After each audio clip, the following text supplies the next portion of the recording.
Welcome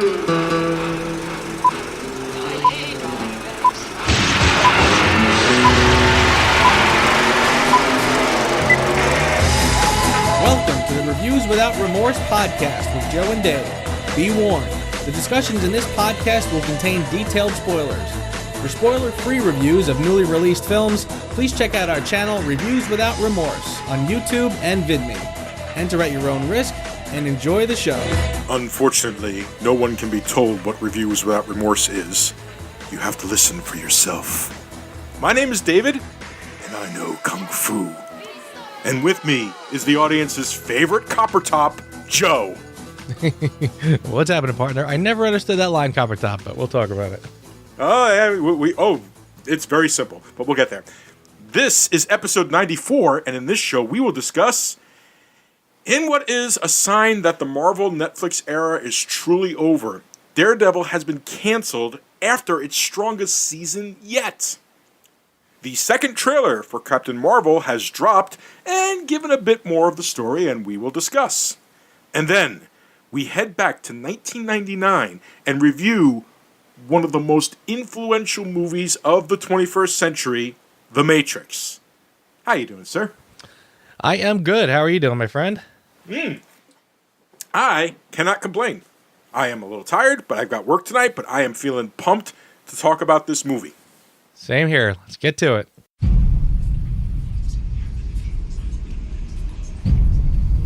I used to listen to people asking for help. That's what I was trying to do, was help people. But I was fooling myself. Darkness only responds to darkness.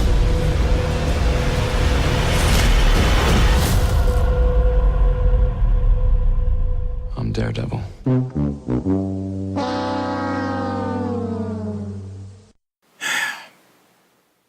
So, I'm still a bit shocked, to be honest with you.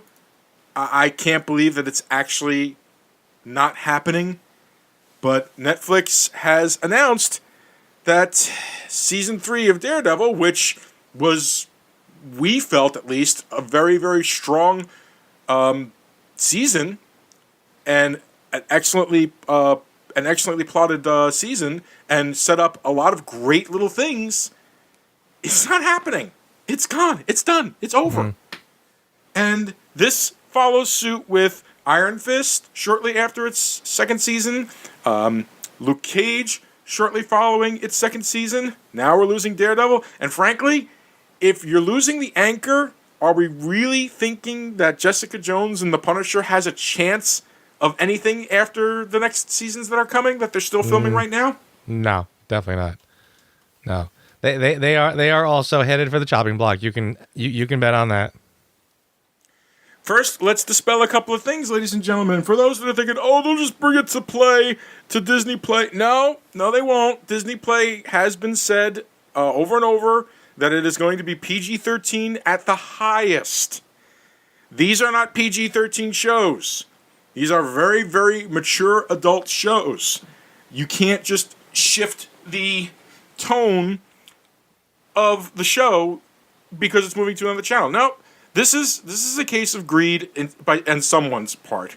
I don't know if it was Disney purposefully asking for too much money for the season so that they would cancel it and they could take the character back. I don't know if it was some kind of backroom thing. I don't know what the hell this is. But the Marvel era on Netflix is over. It's done. It's gone. It is all over, and anybody that thinks otherwise is silly. Yeah, it is absolutely over. You're right. The other two are not. Probably as soon as, in fact, I would say probably even sooner than that, they'll announce it. From what I understand, this is squarely Netflix is doing. Now, whether or not Disney kind of did something to sort of push them to make this move, I can't say, but Netflix made the move. And they almost like a middle finger to Disney, basically announced the cancellation. And from what I understand, too, by the way, you have to check out there's a channel called Midnight's Edge. I saw it. I haven't watched the video yet. I will check it out. It's spectacular. I mean, everything they do is great. Not only did I see the video, but I actually wrote to them afterwards, and they responded very quickly because I had asked after I saw the video, and they said basically now, I mean, it's a done deal. Netflix, basically what's happening is you're watching the start of like any other battle of the platforms, you're now going to watch the battle of the streaming services. Mm-hmm. And now everybody's going to get on. I mean, everybody sees, okay, this is the next wave. We have to figure out what we're going to do, how we're going to play this. Disney said, we're going to do a streaming service, and they're starting to gather their stuff. And I guess Netflix is saying, well, why are we going to prop up the Marvel logo and pay to do it, by the way? We're basically, we're pushing Marvel, and we're paying them to do it. So Netflix kind of said, screw you, we're taking our ball and going home. And these wonderful shows are basically just collateral damage. Yeah. So yeah, and I'm kind of annoyed with Netflix because of that. Because there was never, I mean, seriously, they said also in their announcement, and again, it's pretty rare that anybody ever announces that something has been canceled. They sort of do it a little more quietly. So this was obviously a little bit of a flipping the bird to Disney. And they said that the 3 existing seasons will continue to be available on the service for years to come. So it's kind of like, haha, here we go. We have our stuff, but we're not making any more or something. I don't know. It's a weird thing because, again, if you're going to do that, well, why not just keep making the shows? Why not keep... I mean, the shows are spectacular. This show, and again, I watched several tributes to this show since the announcement, basically saying this show is so good we don't even deserve a show this good. It's better than most cinematic movies, frankly. It's really spectacular. And yeah, this last season was top notch. So yeah, and then so basically, yeah, I wrote in saying like, hey, do you think, what about the rights now? Can Disney now bring in Charlie Cox and the rest of the cast and sort of bring them into the fold? Or are they bound by some sort of contracts with Netflix that they're going to be stuck? And that's basically their answer is, well, that's the big question. That's the $1 million question, is what can happen from here? Like you said, I don't think we will ever see... We'll never see the shows the way we got them. I don't think. You'll never just see, hey, we're bringing back Daredevil season 4. Yet no, that's gone. I really hope that they bring them into the cinematic fold. I kind of doubt it because I almost just feel like the idea that they're bringing in TV characters to their movies almost lacks a certain bit of panache in a way. And that's just sort of my general feeling. I don't know the specifics and the complications of the legalities of who has the rights to what anymore. But yeah, I mean, that's a long-winded way of saying I don't know what's up, but I'm sad that it's gone. Yeah. I have nothing further to say. You've covered it extremely well. I am pissed. We'll never really know exactly what happened, but I'm just not happy about this. I really, really enjoyed that show, and it feels like it died. It died for no reason. It didn't have to die. It was killed. It didn't just die. It was killed. So, Skrulls are the bad guys.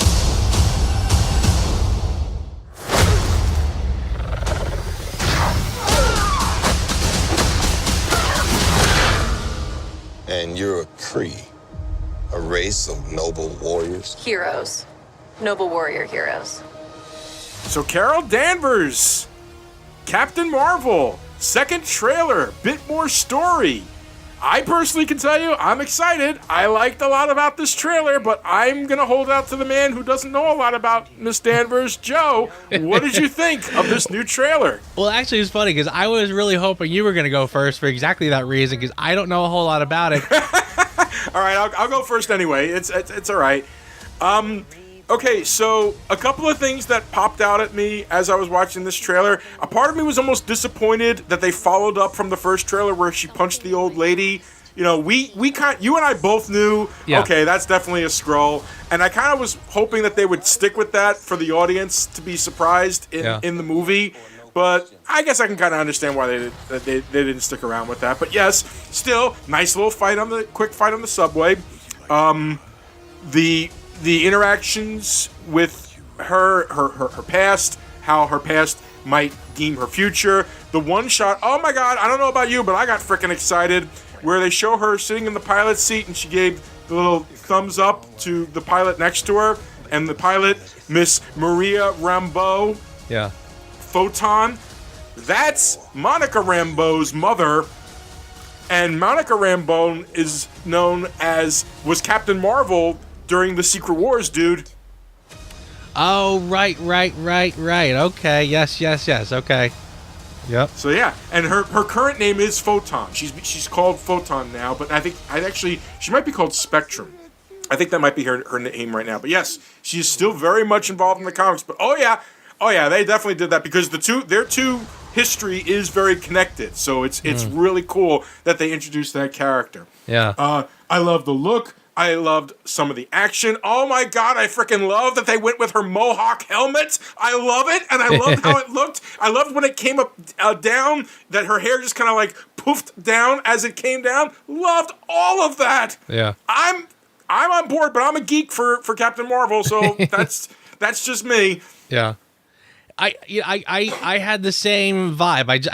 I feel like I don't know enough about the character to really get like all kind of giddy for this and that. The Easter eggs are sort of lost on me, but yeah, I mean, again, I'm excited for it, and yeah, that's all I got. I really don't have much intelligent to say about it, except for the fact that again, I've been on the Marvel Cinematic Universe train this whole while. I have not been disappointed. I mean, even the ones that people don't like, I like. I haven't really seen one I don't like. So I'm there. I'm totally there. I noticed, by the way, that the cat's name was not Chewie. Nope, Goose. And I'm wondering if there's... And they specifically focused on that. Like, they lingered a little long on him petting the cat and the actual tag on the cat. So I'm wondering if there's a little thing there we're supposed to sort of pick up on or we'll be surprised by or something. I wouldn't doubt that I feel like they might have changed the name of the cat, simply because of the story. When she became a pilot was during the way the story is going so far. It looks like she was a pilot during like the heyday of Top Gun. So her naming her cat after Goose from Top Gun kind of sort of makes sense. I could buy that. Yeah, I do. But again, if you were going to be that specific, I mean, there's a lot of very comic accurate things in this trailer. And particularly, by the way, I mean, put it this way, I think there's a reason why Peter Parker and his friend were going to build the Lego Death Star, and why Peter Parker keeps making references to Star Wars. I mean, Disney owns both properties. Right. Why would you not take that perfect opportunity to go, oh, I named my cat Chewie because Star Wars is awesome.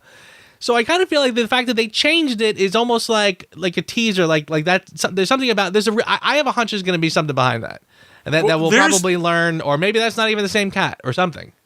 It's hard. Who knows? I will say that there is enough of a focus on the cat to make me feel like that they're going to go with that particular plot line for the cat, and I'm excited as hell. Yeah. Between the poster, which just had the faded little shadow of the cat in the corner, and now this one scene with Fury and the cat, just right. I mean, the cat is right. It's oddly present in everything so far. So I kind of wonder, is that going to be a little twist? But yeah. Overall, again, I thought it was terrific. I've heard some grumblings online though, but I don't see the problem. I think it looks pretty good. It didn't look very exciting, different. I don't know. And plus, I've also heard, by the way, apparently the Avengers 4 trailer should be dropping pretty soon.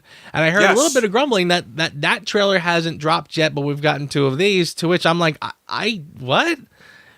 This comes out first. Right. It not only does it come out first, but frankly, I think the events here are kind of a key to what happens in the next one. Mm-hmm. So I'm fine just to completely just go see this movie first before I see anything for Avengers 4, frankly. I agree. I'm not. Listen, my ass is in the seat for the Avengers 4. I don't need the trailer.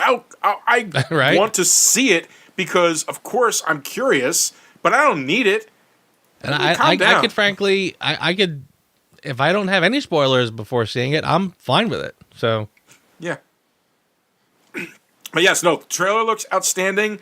I think after this trailer, I'm not going to watch any further trailers. I kind of feel like that's how they do it with Marvel. They do a teaser, then they do a full-on trailer, and then anything after that from this point forward is going to start heading into spoiler territory. So I'm just Sure. going to try to stay, clean from this point forward. agreed.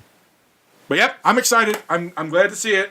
About the only this time, if I had any worry, I felt like sometimes the dialogue from Brie Larson as Captain Marvel a little stilted. That's about the only worry I have at this point. I will agree with that so far, but I'd be surprised if that just ends up being a sticking point. I kind of feel like this movie's going to excel almost regardless.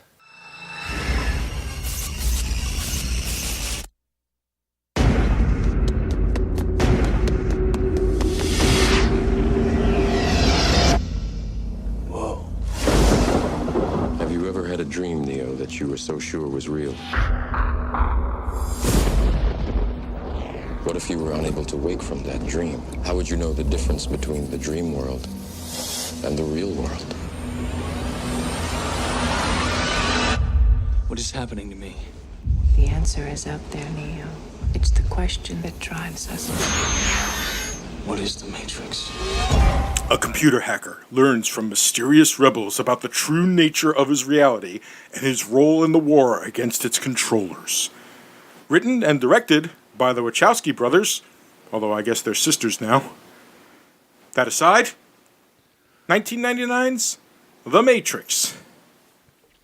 That was actually the shortest credits list I think you've ever had to do. Yeah, well, I mean, there's... It was just solely done by them. Yeah, written and directed. Boom. Yeah. It said it right at the end.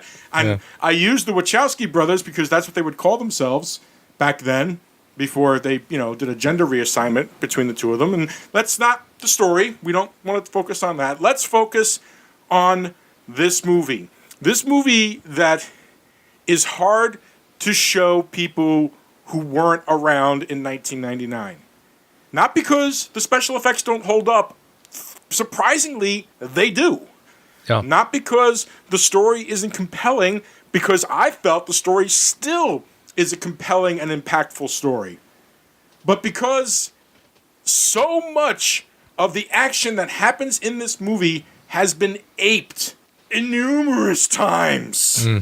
I love this movie. I'm just going to start right out of the gate and say I love this movie. And even watching it again, I was like, this is such a solid freaking movie, and I love it a lot. Yeah.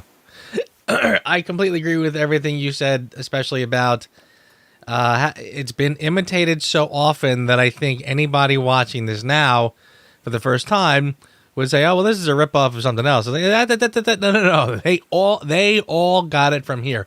This literally did not exist until this movie. And honestly, not only do the effects hold up, not only does the story hold up, even its own sequels could not hold a candle to this one. When you watched, again, the ease of which they now replaced that, the classic bullet time was, I think this was something that was sort of, I don't know if they were the ones to create it, but they certainly brought it to the mainstream. Yes. And brought it to, it was the first time we had been exposed to it. And especially in the way it was being used as an action piece to freeze the action, even in subsequent Matrix films, instead of doing the way they did it here, it was all in camera, they would revert to CGI because that was easier, and so much is lost by doing that. This was the original, and again, because of that, it so stands up. I would even draw parallels in terms of breakthrough filmmaking. I would even draw parallels to Raiders of the Lost Ark, frankly. The way their stunts were done in camera, the way everything was so authentic, and later on, of course, they get lost in bad special effects or whatever. But there's an authenticity here with this original Matrix that is, I still say, has never really been duplicated. No, has not. Probably really never will be. This was a moment in time that I think it started the real shift towards a more mature telling of science fiction. It is an R-rated movie, although here's a question for you. R-rated movie. Did you feel like it earned that R-rated movie? No. Yeah. Not at all. Yeah. I was watching and I was thinking to myself, I could show this to Liam. You know? Pretty easily, frankly. I kind of didn't even realize that it was an R-rated movie, and as you're saying it, I can't think of anything, frankly. This and Dark City. Dark City came out in 1998, and at some point I'd like to review that movie.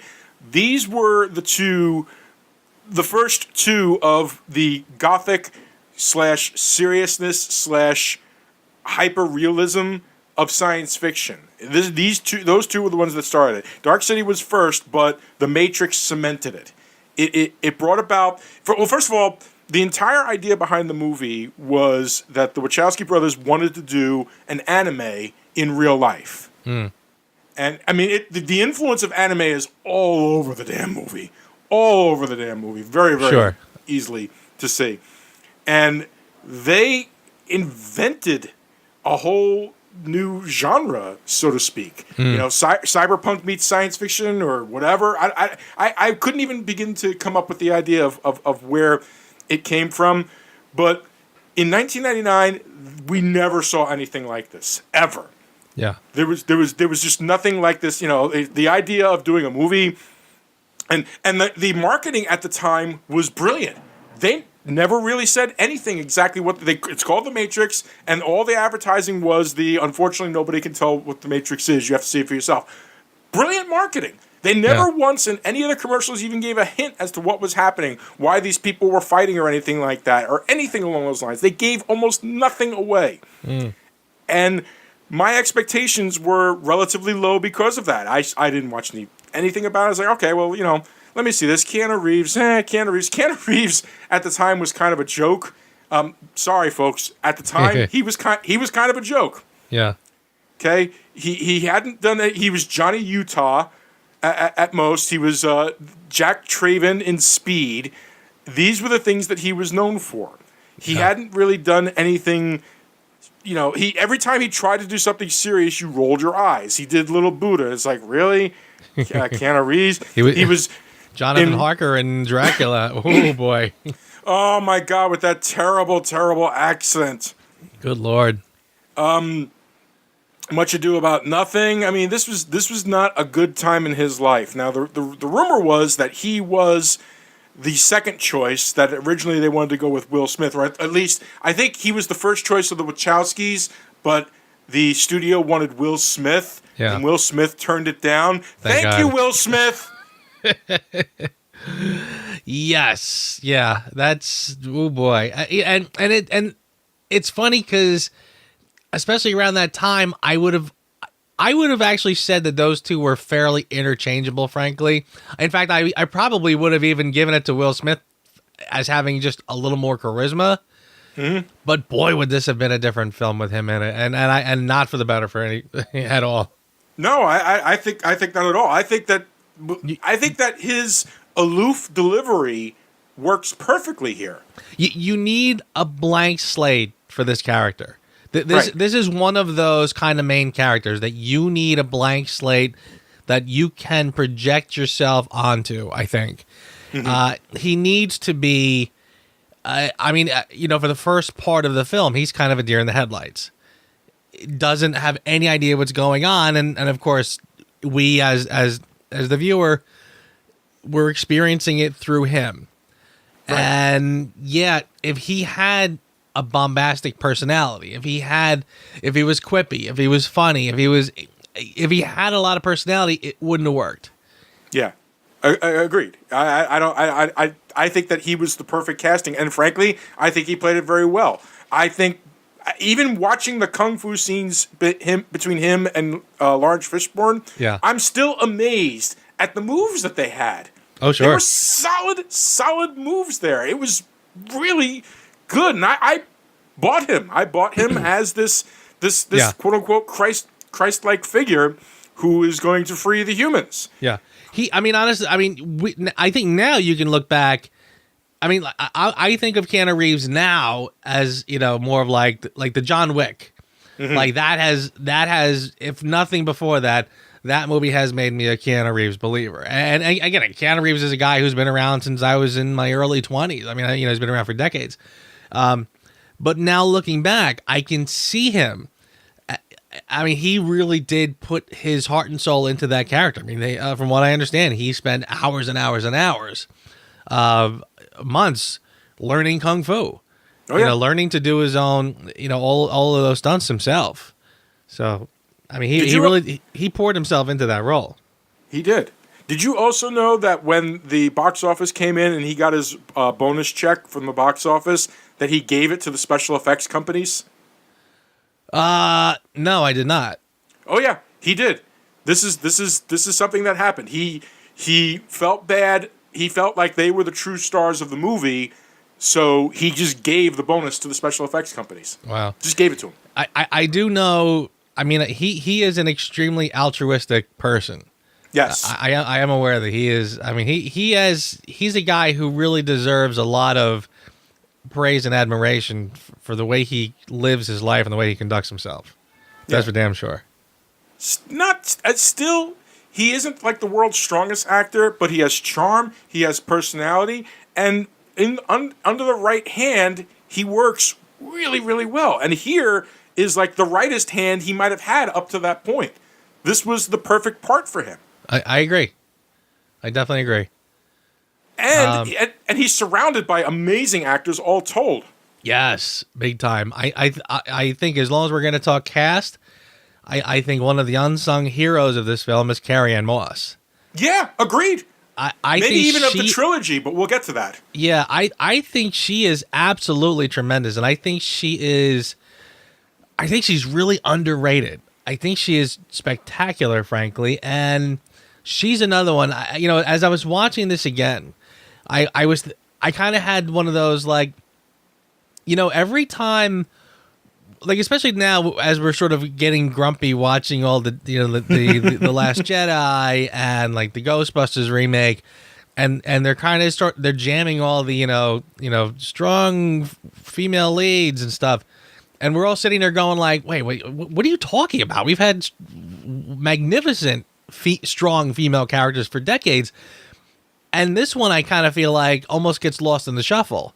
We remember the Ripleys and the Sarah Connors, but I think Trinity has got to be one of the most kick-ass female characters ever. And I think Carrie-Anne Moss she deserves a tremendous amount of praise. I was watching a couple, behind the scenes of her filming some of these action scenes. There was one where she literally busted her ankle. Yeah.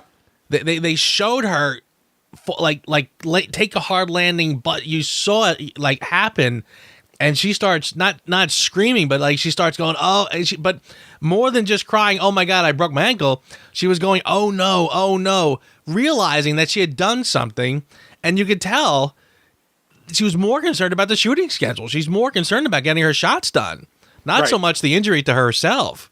So I was like, Jesus, talk about a pro. So, yeah, I think I remember even way back when, remember this is going to be remember The World Is Not Enough, the James Bond movie? Of course. With Denise Richards as the nuclear scientist? Christmas Jones. Yes. Yeah. Who can forget that, Joe? Yeah, right. Who can forget that? Yeah. Sorry to derail into that territory with this. But I remember back then. God, you're giving Carrie-Anne Moss the accolades she deserves, and you bring up that piece of shit? Well, my point is, I really thought that character, I thought Carrie-Anne Moss would have been perfect for that character. Because, again, she would have been somebody who was smart, beautiful and sexy in her own right, but not in that high school cheerleader kind of way. Yeah. And I think somebody like her would have been magnificent in that role. So yeah, I really think I think she really and again, Keanu Reeves bounces off her perfectly. Like she's the one who knows her way around. She's the one who can guide him and can. I mean, she's sort of an anchor in this movie. Mm-hmm. You know, so I mean, I really think she's sort of like one of the unsung heroes of this film. I agreed. I she opens the movie. She sets the tone of the movie, and you're right. It feels like they don't give her enough credit, and she has the unenviable task. And folks, in case you haven't realized it, we love the movie. Please see the movie. We're gonna get into some pretty heavy spoilers from this point forward. So have a nice day. If there's anyone left who hasn't seen it yet, go see it. Yeah, very, very true. But she has the unenviable task. She has to do a cliche at the end. Yes. Okay. It is a cliche. It has been done 100,000 times in movies. I can't back that with actual data, but it feels like it's been done 100,000 times in movies. Where, here is Keanu Reeves, Neo is dead, and she has to tell him that she knows that he's the one because the Oracle told her that she would fall in love with the one. Yes. Okay. It is the cliches of cliches of cliches, and I'm sorry. You know what? No, I am not apologizing for it. She sold it. She sold it to me. I believed it 100%. wholeheartedly. I completely agree with that. She did. You're absolutely right. You needed a strong character in that role because, again, you needed to buy that she could kick ass, but also still very much a female, and so the chemistry works, and she's carrying it. I mean, honestly, again, not to bag on Keanu Reeves, because again, I've already said my piece about him. I think he's great, but he's purposely kind of a blank slate, milk toasty kind of delivery sort of thing. You needed her to carry it. It's almost Right. like remember we used to watch. Remember Chasing Amy? Yes, great And I movie. remember saying way back when, like when Ben Affleck was kind of like starting to become like the it guy, and everybody was like, "Oh, check this guy out." And I kind of, especially back then, wasn't really getting it. And I kind of felt like when you watch these scenes in Chasing Amy, she's screaming and crying, and he's just sort of standing there, well, whatever. Like she's doing all the work, and and he's sort of like benefiting from that.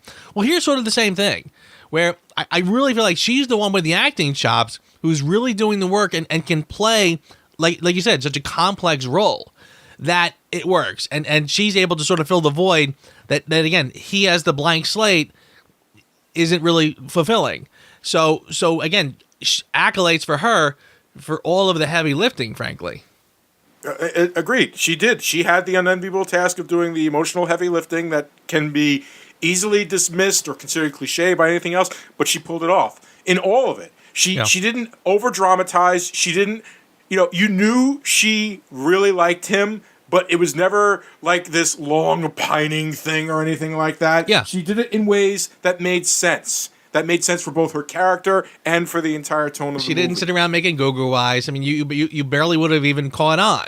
But I mean, there are hints throughout the movie because it's well written, by the way. But yeah, I mean, it's not like we're sitting there watching her, get all doe-eyed over him by any stretch. No.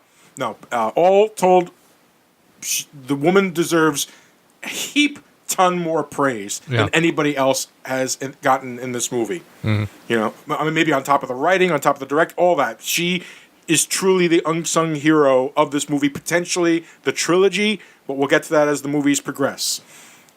Then you have Lawrence Fishburne playing, well, I honestly, this was the beginning of the Lawrence Fishburne cliche era, as far as I was concerned.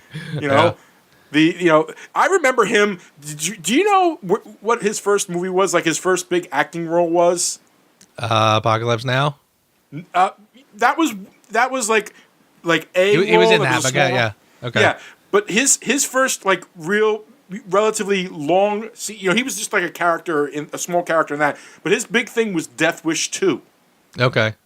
Okay. When he was still calling himself Larry Fishburne. I remember that gap-mouthed guy, being this sadistic, jerk and everything like that. This was like the first time I was like, oh, okay. This guy can kind of be pretty cool, I guess. Yeah.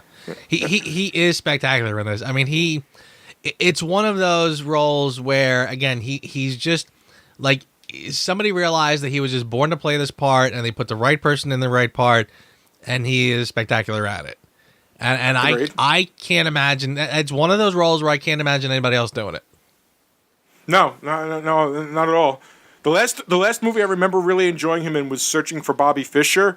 Maybe the Tuskegee Airmen, but he came across good. But in this movie, he oozed cool in a way that I never even realized a person could ooze cool. Yeah, he right. He's the kind of guy I can totally see him wearing sunglasses at night. You know, Yep. The little sunglasses that get perched on the end of his nose and they don't even go around the ears. Like I'm like, you're the guy. You can pull that off. God, I even love that one scene when they're coming out of the oracles and he's like, I know what you said. It's okay. And he just casually puts it on his face before he walks out of the room. Just like beautiful. Just God, such charm, such personality. What? Yeah. And then we have the fourth star of this movie, Mr. Hugo Weaving as Agent Smith. Oh, okay. Yep. Absolutely.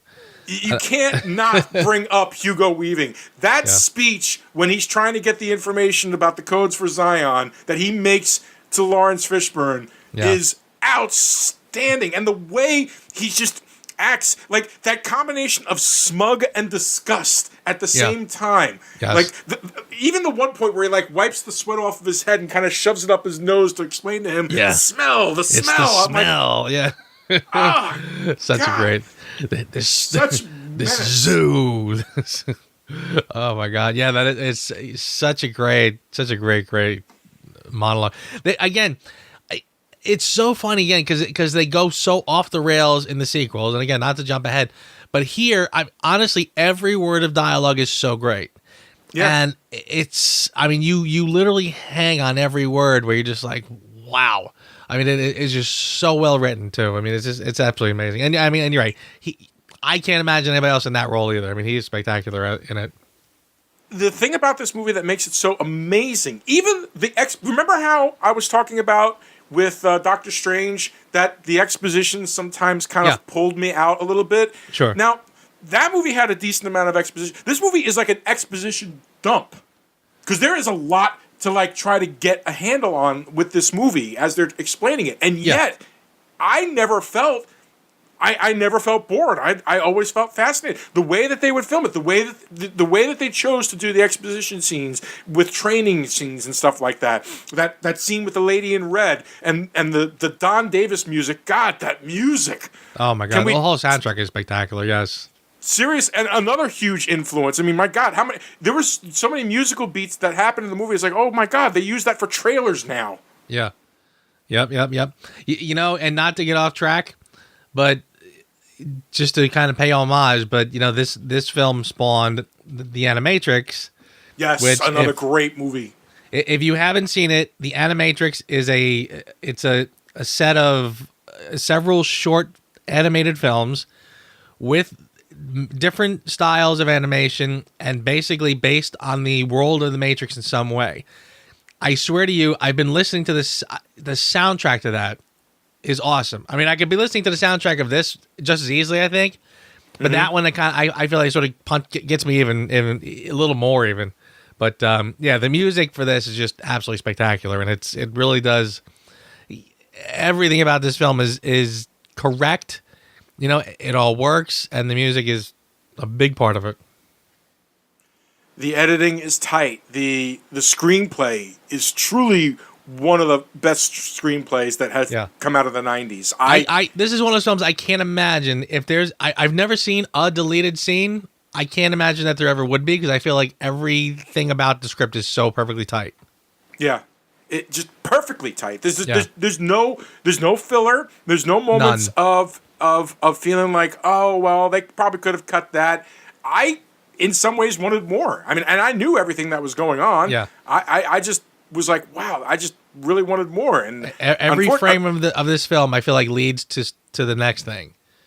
And which is fascinating, too, because for a film that is sort of known for its groundbreaking special effects, you would think that there would be a lot of things in here that are just kind of fluff or just for show, to go ooh and ah before you get back to no, none of it.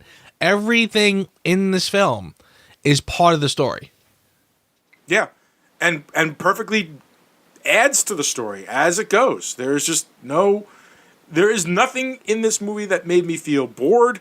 I've seen this movie a dozen times, and even watching it again, I was still involved. I was still in it. I still loved every second of it. It's hard to really. I feel almost bad gushing about this movie, but it is just that good. It's like Movie Bob would do a special, just that good. Yep. It is that solid. It is a solid, story. By the way, with regards to Copper Top, now that we're in it, Oh yeah.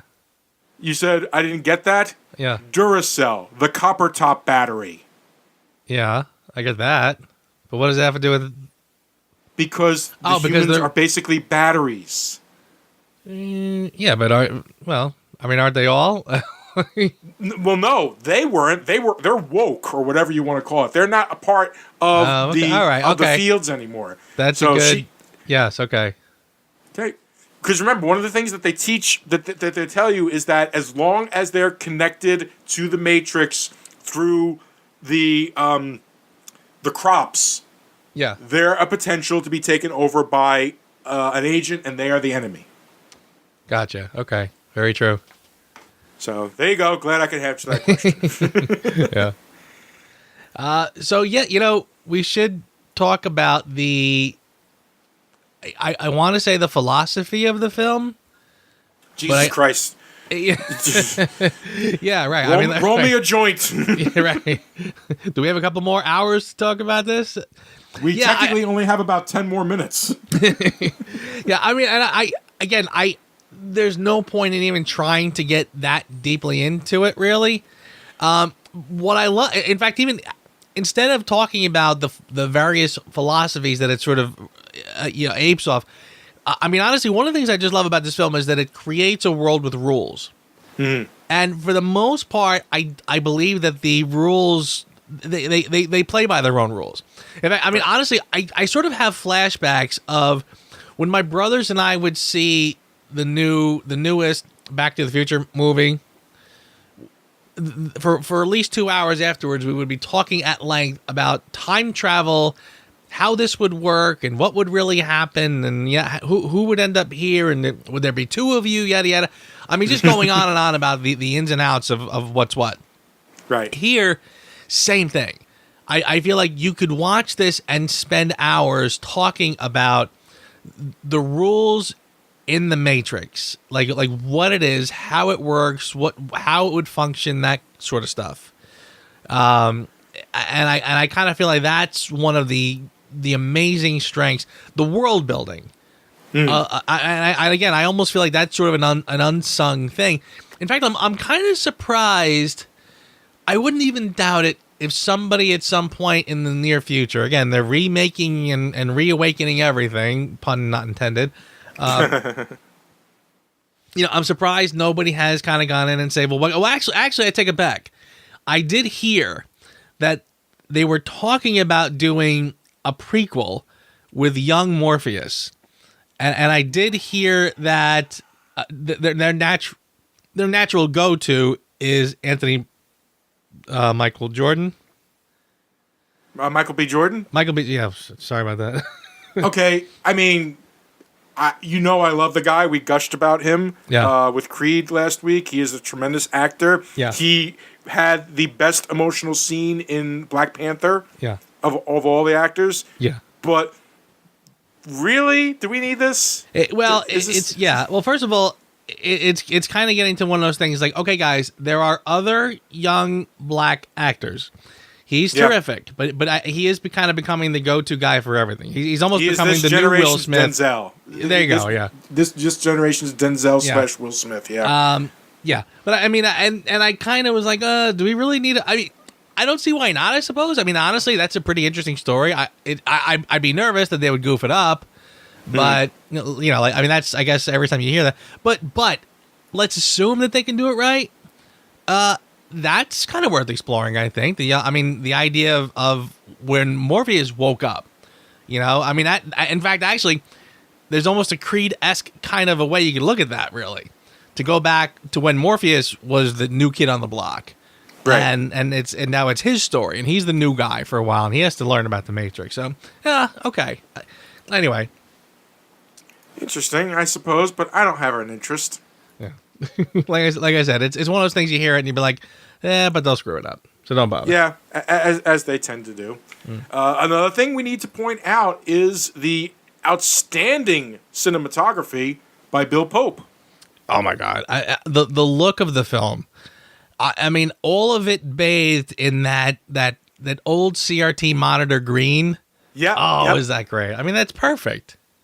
Just that, the way that the bullet time effect, which at the time that was brand new, Sure. was filmed, the way it was shown off, the way the fights. Thank you for static shots for the fights. This movie reminded me of one of the things that always, as much as I loved the first two Jason Bourne movies, the first three Jason Bourne movies, this movie reminded me of why the fight scenes in that never really did it for me. That shaky camera BS. I love that they let the fight play out. It's like, it's like the director said, this is a dance. And if you're not paying attention to the dance, it has no impact. Thank you for that. This guy has had a tremendous career, Bill Pope. On top of Army of Darkness, which was one of his first movies that he did. He was director of photography for this, for the sequels, for Spider-Man 2 and 3. We don't blame him for 3, but Spider-Man 2 is a beautiful looking flick. Team America, World Police. Nice kid.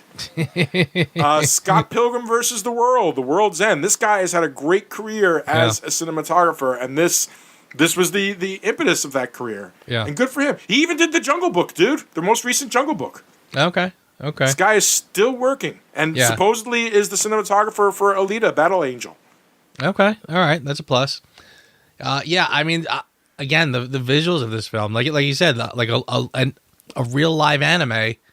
And it's amazing too how it pushes this film, as dazzling and as cool as is. I mean, honest to God, this movie, every frame is cool as hell, but it never gets to the point of being pretentious. And again, how they kind of did that balancing act, I'm not sure. The next film, because they never got it again. No, they didn't. Yeah, absolutely right. And the next films go way overboard in pretense to the point where there's not much left other than that. But we'll get to that next week. But here again, because everything is so ingrained in the story, everything they do is so integral to the story that it never has a moment to sort of bathe in its own coolness, for lack of a better way to say it. It's always working and functioning, so it doesn't get pretentious, and firing extremely well. Yeah. There's just, the funny part is as much as I'd love to discuss about all this, it's just such a pleasing movie to just enjoy. Yeah. This movie is like trying to describe somebody why a steak tastes as good as it does, unless you're vegetarian, in which case I can't help you. Yeah. And what is it about the steak in this movie that Cypher is eating that looks like the best steak you've ever seen, and you're just like, oh my God, I want to eat that steak. I know. I was like, you got to be kidding me with that. Yeah. It's like I wasn't even hungry. I just even the way he cut it, and when he lifts it up, it's just like, oh my God, that's like the best looking steak I've ever seen. I don't know if they color corrected it or something, but yes, it looked like it was perfectly cooked. It was just beautiful. Yeah, just beautiful. And let's give some props to Joe Pantaleone for having to play the part of the heavy, so to speak. But the funny part was, like not over the top. It's like there's something not right about this guy, that he's not happy, but until he actually drops that cell phone into the garbage can as they're going to see the Oracle, you don't think that he's actually going to go through with it. Yeah, I just go ahead. Well, I would say as soon as you see him in that restaurant with the agent, I mean, I apologize. Yes, I feel like that's when you realize it's almost like going back to the Hitchcock, two people sitting at a table but put a bomb underneath the table. That's almost the bomb under the table. Like, just the fact that you know he's crooked, and you know how precarious things are when they're. I mean, they go to great lengths to explain to you how bad these agents are. That you do not want to run into an agent. If you see one, you run. I mean, they make it very clear. No one has ever survived a one-on-one with an agent. So they make it very clear that when they're in the Matrix, it is a very precarious situation. So the fact that they show him talking to the agent, like I said, that's the bomb under the chair. That's where that tension comes from. And any minute things are going to go wrong. So I think that is very well done, by the way. That whole scene with them waiting for the phone call and he's just pulling the stuff out of their heads. God, that's it. I feel like I've run out of superlatives to use to describe this movie. Yeah, absolutely. It's still engaging. This movie is 20 years old, and I still felt my heart pumping. I still was so excited by it. Yeah, isn't it amazing? I mean, when I hear 1999, I go, "Oh my God, really?" I mean, again, I'm one of those guys. Like there's a thing going around that said, like, when I hear 1998, I still think it's 10 years ago, and I'm kind of one of those guys. But when you realize, oh yeah, like that's pre 9/11, that's 20 years ago. So, oh yeah. I mean, it is baffling just how good this film is. Incredible plot, so well told. The acting across the board is just solid. There is not. I mean, I think I know where we're going with our scores, but I have a harder time. This time I didn't try to watch it for enjoyment. This time I tried to watch it for, okay, let's find the flaws, David. You got to do this. Let's find the flaws. And I still was enjoying it, and I just couldn't stop enjoying it. Yeah. It is. Yeah, it's absolutely amazing, and I think.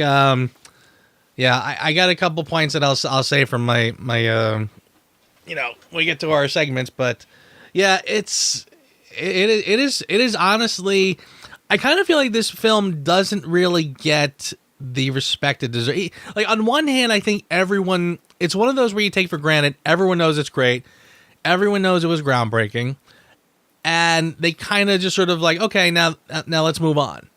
And I almost feel like it doesn't quite, like, the lighter crowd probably feel that this movie is a little too dark, but the real dark people who, the real, hot topic types probably don't feel like it's dark enough. So it sort of sits in this kind of void. So I kind of feel like sometimes it doesn't really get the respect it deserves, but boy, does it deserve it. And I really do feel like it's one of those films that really did change the landscape.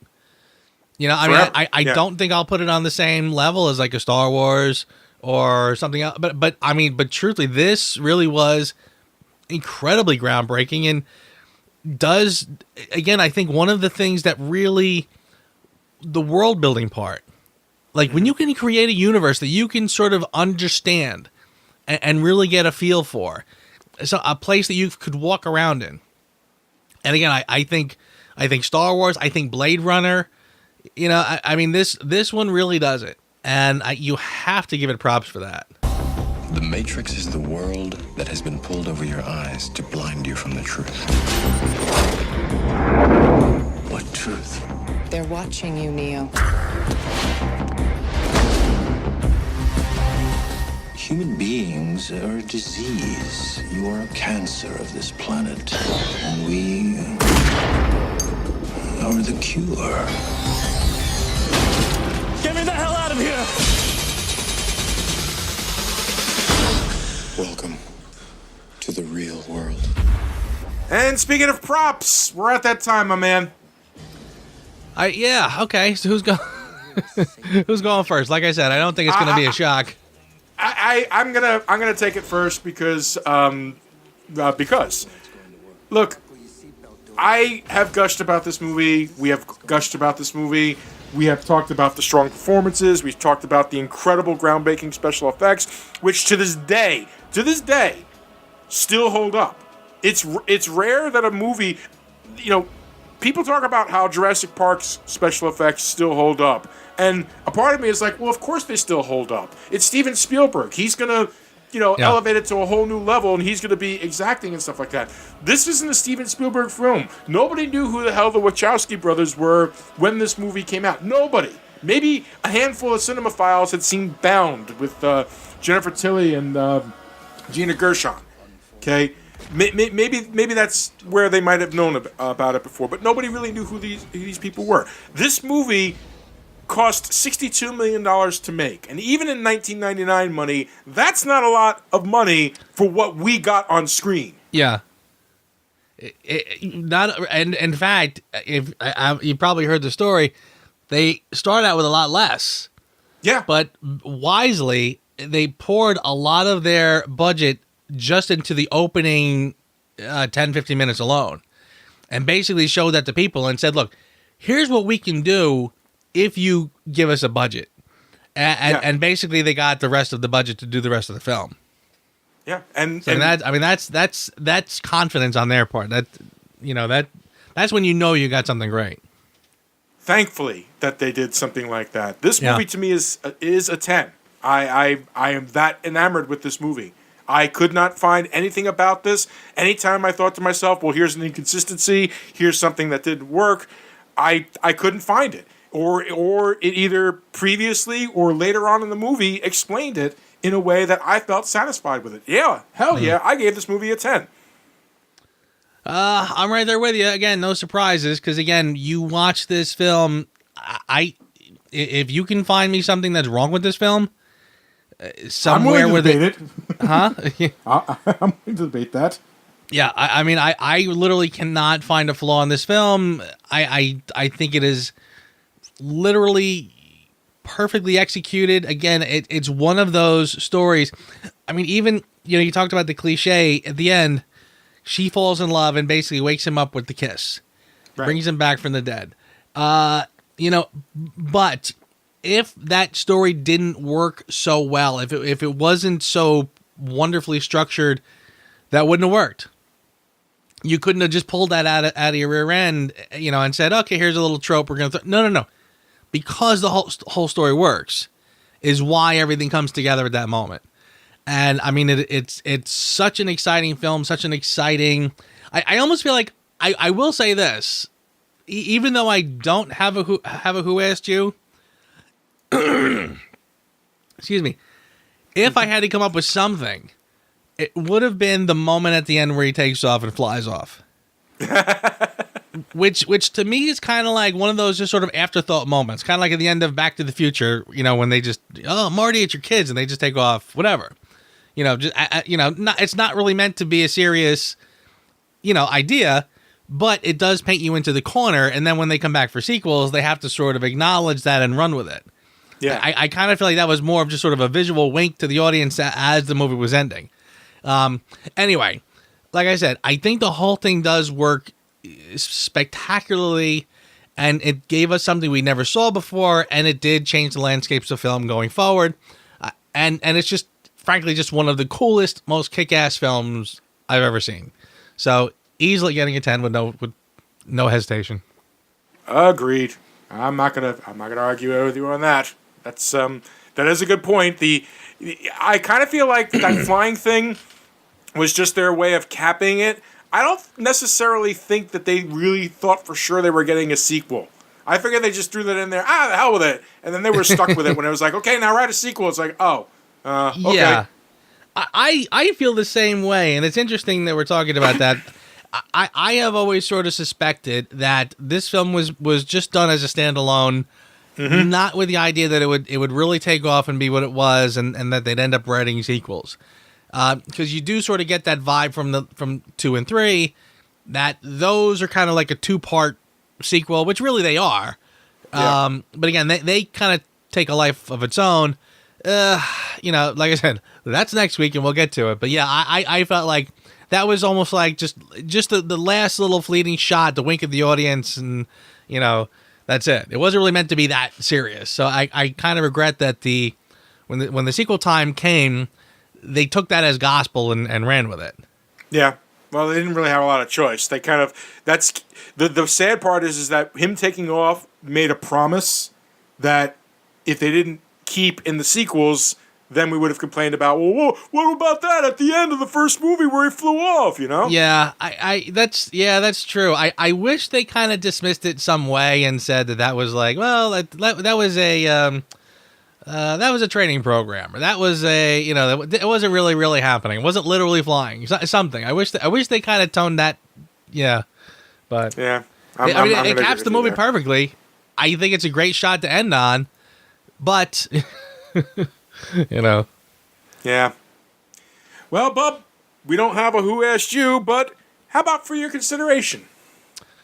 I'm gonna just go with the obvious. I mean, again, I feel like of the many strengths of this film, I mean, we talked about the perfect cast, we talked about the cinematography, the innovation in the technology at the time, which again, even they didn't seem to live up to again.